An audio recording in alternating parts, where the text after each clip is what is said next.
Actually మిమ్మల్ని ఆవిడ పొగుడుతున్నారు. నేను నమ్మను. ఏంటో పొగిడినా తిట్టినట్టుంది. అమ్మా జగదాత్రి, ఈ ఇంటికి సరిపడే పని మిషన్ తీసుకొచ్చావమ్మా. ఈవిడ నాకు బాగా నచ్చింది.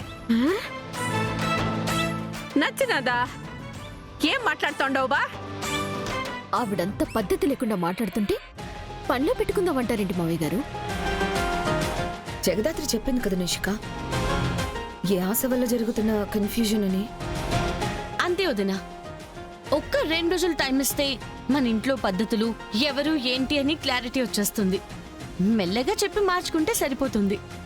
మార్చుకోవడం ఎందుకమ్మా? వీళ్ళ దగ్గర పని చేయాలంటే ఇలాగే ఉండాలి. ఈ మాత్రం గట్టిగా మాట్లాడాలి, లేదంటే వీళ్ళ దయతో 2వ రోజే సర్దేస్తారు. ఏంది బా? నువ్వు మమ్మల్ని పొగడతా ఉండవా లేకుంటే తిడతా ఉండవా? డౌట్ ఎందుకు? తిడుతున్నాను. జగదాత్రి, ఆవిడికి సర్వెంట్ రూమ్ చూపించు. పైన ఎడమ పక్క 2వ గదే కదా, నాను పోతానులే. మా ఇంట్లో సర్వెంట్ రూమ్ ఎక్కడుందో మీకెలా తెలుసు? అవును, మా ఇంటికి రావటం ఇదే మొదటిసారి కదా.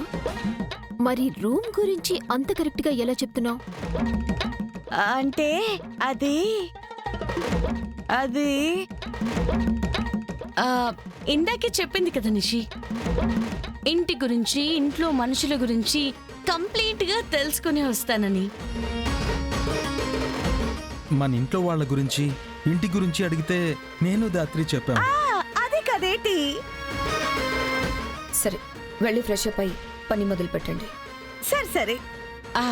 వదినా, నేను రూమ్ చూపించొస్తాను. రండి.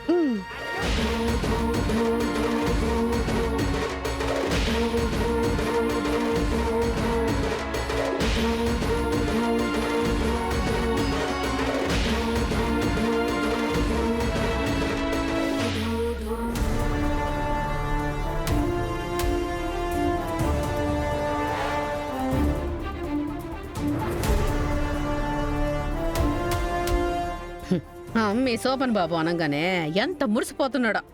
మొహం చూడు, మొహం.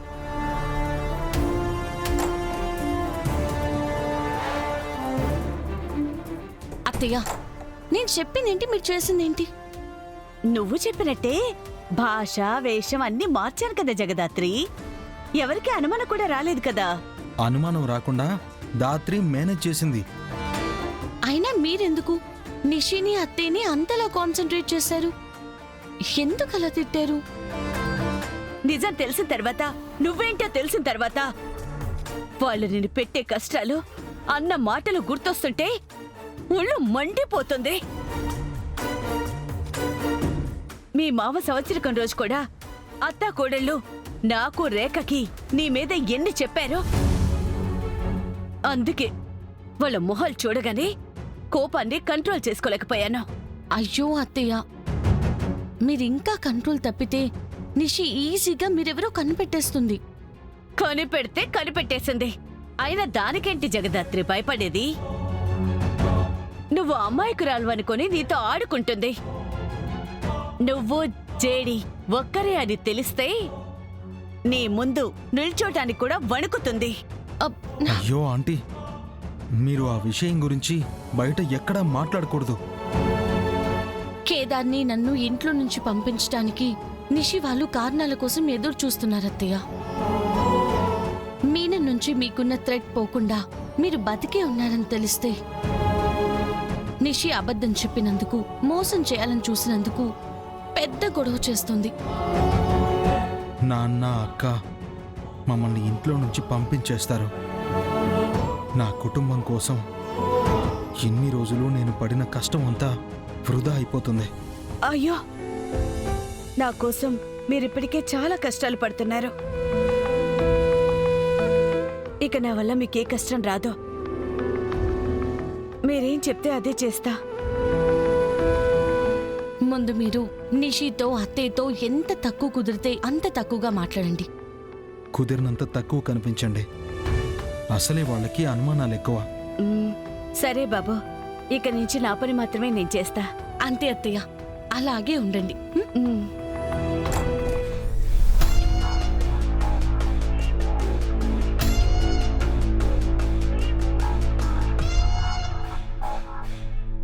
ఏందమ్మీ అంత దీర్ఘంగా ఆలోచిస్తా ఉండావు? ఆ చిలకమ్మ గురించి అత్తయ్య. ఆవిడ మాట మనిషిని చూస్తుంటే ఎక్కడో చూసినట్టు అనిపిస్తోంది. ఇంతకు ముందు ఆ చిలకమ్మ నీకు తెలుసా? తెలీదత్తయ్య, చూడటమైతే ఇదే మొదటిసారి. కానీ వాయిస్ నాను శీలకమ్మ శ్రీకాకుళం నుంచి వచ్చేసినాను. చాలా తెలిసిన గొంతులా అనిపించింది. అది కూడా రాగిణి అత్తయ్య గొంతులా అనిపించింది. మీ రాగిణి అత్తయ్య ఆ అమ్మి చచ్చిపోయి ఉండదు కదమ్మీ. చచ్చిపోయి ఉండావా మళ్ళా వచ్చి ఎట్టా మాట్లాడుతుంది? అదే నాకు కూడా అర్థం కావట్లేదు అత్తయ్య. కానీ వాయిస్ మాత్రం అచ్చం మా అత్తయ్య వాయిస్ లానే ఉంది. ఆ మనిషిని పోలిన మనుషులు ఉన్నట్టుగానే గొంతు పోలిన గొంతు ఉండవా అమ్మి?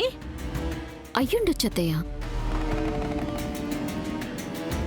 రాగిణి అత్తయ్య చిలకమ్మకి చాలా దగ్గర పోలికలున్నాయి. అత్తయ్య అయితే జగదాత్రిని తిట్టేది, ఈ చిలకమ్మేమో నన్ను తిడుతోంది. ఆ చిలకమ్మ నిన్ను నన్నే టార్గెట్ చేసినట్టు అనిపించుండదమ్మీ. అది ఎందుకంటావు? ఉహుం, అది నాకు కూడా అర్థం కావట్లేదు అత్తయ్య. మనం ఎవరో కూడా తెలియని చిలకమ్మ మనల్ని ఎందుకు తిట్టింది?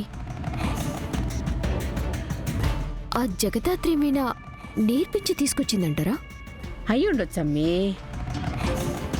అసలే ఆ చిలకమ్మను తీసుకొచ్చింది కూడా ఆళ్లే కదా. ఆ చిలకమ్మని చూస్తుంటే నాకెందుకో పని మనిషిలా అనిపించటం లేదు అత్తయ్య. ఆ జగదాత్రి ఏదో ప్లాన్ చేసి ఆ చిలకమ్మని పని మనిషిగా ఇంట్లోకి తీసుకొచ్చిందేమో అనిపిస్తోంది. అంటే మన మీద నిఘా పెట్టేదానికి తీసుకొచ్చుండదంటావా? ఇంట్లో విషయాలు రహస్యాలు పని వాళ్ళ కంటే ఇంకెవరికి బాగా తెలుస్తుంది చెప్పండి? అమ్మ జగదాత్రి, అయితే పని మనిషితో ఏదో ప్లాన్ చేసి ఉండదన్నమాట. మనం చాలా జాగ్రత్తగా ఉండాలత్తయ్య. ముందు ఆ పని మనిషి అసలైన పని మనిషి కాదని వదిన ముందు ప్రూవ్ చేస్తే మిగతాదంతా వదిలి చూసుకుంటారు. అసలే ఆ కౌశికీకి అబద్ధం చెప్పినా మోసం చేయాలని చూసిన చెడ్డ కోపము జగదాత్రికి కౌశికీకి రచ్చలు పెట్టేదానికి ఇదే మంచి ఛాన్స్ అమ్మి. ఈ పొద్దునుంచి ఆ చిలకమ్మ మీద ఒక కన్నేసుంచాలా. వీడు ఇంకా రావట్లేదేంట్రా? అదే అర్థం కావట్లేదురా.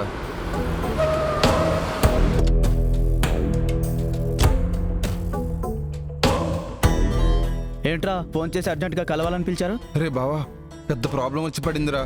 నీకా నాకా? మనకే బావా. రేయ్, ఈ కేసు నుంచి బయటపడే వరకు జాగ్రత్తగా ఉండమని, కొత్త ప్రాబ్లమ్స్ ఇరుక్కోవద్దని పాప చెప్పారని చెప్పాను కదా. కొత్త ప్రాబ్లం కాదురా, ఆ సుమా కేసులోనే చిన్న తప్పు జరిగిపోయిందిరా. ఏం జరిగింది? నా పర్స్ కనిపించట్లేదు బావా. ఆ రోజు ఆ స్పాట్లోనే పడిపోయి ఉంటుందిరా.